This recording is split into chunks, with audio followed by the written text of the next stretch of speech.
My name is Shakir and I'm a mechanical engineer student. I would like to ask you a question that how can you prove to an atheist scientifically the existence of God?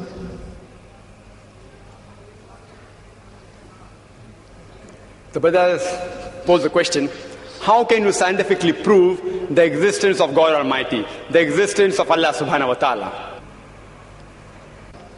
Especially to an atheist who does not believe in God. The first thing I will do is that I will congratulate that atheist. I'll congratulate him. You know why? If you look around us, he's a Hindu because father is a Hindu. He's a Christian because father is a Christian. Some Muslims are Muslim because their fathers are Muslim. This person, though he may be coming from a religious background, he does not believe in the false God which his parents attribute to. So he does not believe in God. I'm congratulating him because he's accepted the first part of the Shahada, the first part of the Islamic creed, La ilaha, there is no God. Now my job is to prove illallah, but Allah, which I shall do inshallah. To the other people, I have to first remove the wrong concept of God and then prove the right concept of Allah subhanahu wa ta'ala. Here half my job is done. He has already said La ilaha. There's no God. Now I have to prove illallah, but Allah, which I shall do inshallah. You ask this atheist that suppose there is an object, an unidentified, maybe a flying object, which no one in the world has seen. No human being in the world knows about this object. If it's brought in front of you, and if you're asked that who will be the first person who will be able to tell you the mechanism of this unidentified object, you have to ask him the question. Who is the first person who will be able to tell you the mechanism of this new object which no one in the world has seen? After thinking for a while, he'll give the answer. The person who will be able to tell you the mechanism, the first person, is the creator of that object. Some may say manufacturer, some may say producer. Whatever they say, don't grapple with the word, accept it. It will be somewhat similar, either creator or producer or manufacturer. But remember what he has told you. Keep it in your mind. Then ask him the next question. How did the universe come into existence? How was it formed? He will tell you by the Big Bang Theory. Tell him the Quran mentions in Surah Anbiya, chapter 21, verse number 30, about the Big Bang Theory. Who could have mentioned this in the Quran 1400 years ago? So he will tell you, maybe it's a fluke. Don't argue with him. Next part of the question. We did not know that the light of the moon is reflected light. We came to know recently. You ask him, he'll tell you, yes. The light of the moon is reflected light. It's not its own light. When we discovered, he will tell you recently, yesterday, 50 years back, 100 years back, yesterday in science. You tell him, the Quran mentions that the light of the moon is reflected light 1400 years ago. Who could have mentioned that? Maybe somebody had a wild guess. Don't argue with him. Continue. We thought the sun was stationary. You ask him, is it stationary? He'll say, no, it's rotating and revolving. When did you learn this? He will tell you yesterday, 50 years back, 100 years back. Quran mentions this 1400 years ago. He will hesitate, but may say, maybe some intelligent person wrote it. Don't argue with him. Continue. How was the universe initially? What is celestial matter? He will tell you, it was smoke. How did you come to know? We have got proof, we have got evidence.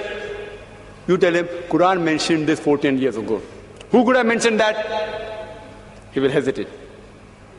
Don't wait for response. Continue. Keep on posing question after question.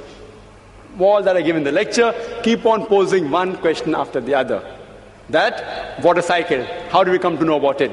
Quran mentioned 14 years ago. About every living thing made from water. Who could have mentioned that?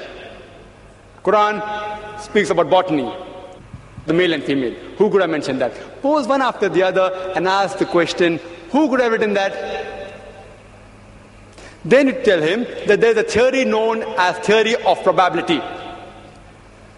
That if you have two choices, out of which one is right, the chances that you will make the correct choice just at random is 1 in 2. For example, if I toss a coin, it can either be heads or tails. the chances that I'll be right will be 1 in 2.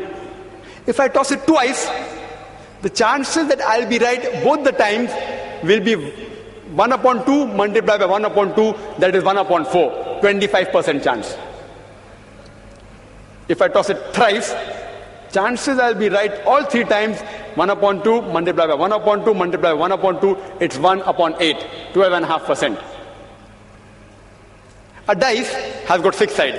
If I throw a dice, the chances that at random I'll be correct is 1 upon 6. If I throw it twice, the chances that both the time I'll be right will be 1 upon 6 by 1 upon 6, 1 upon 36. This is called as theory of probability. If I throw the dice twice and then toss a coin, all 3 being right will be 1 upon 6 by 1 upon 6 by 1 upon 2 is 1 upon 72. So you ask him, the chances may be, if you ask, what is the shape of the earth?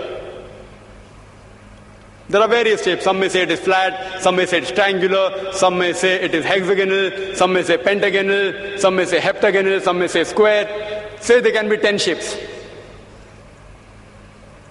Some may say it is round, it is spherical.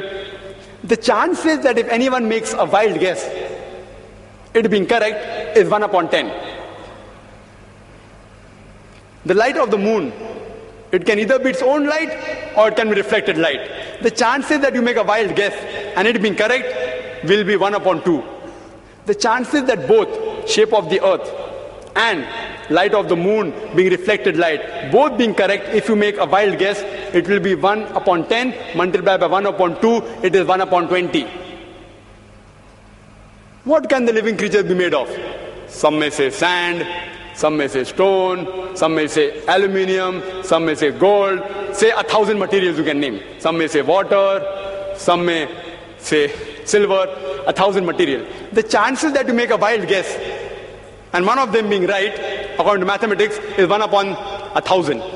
The chances that all 3 being correct, the earth is spherical, light of the moon is reflected light, and every living creature created from water is correct, will be 1 upon 10 multiplied by 1 upon 2 multiplied by 1 upon 1,000.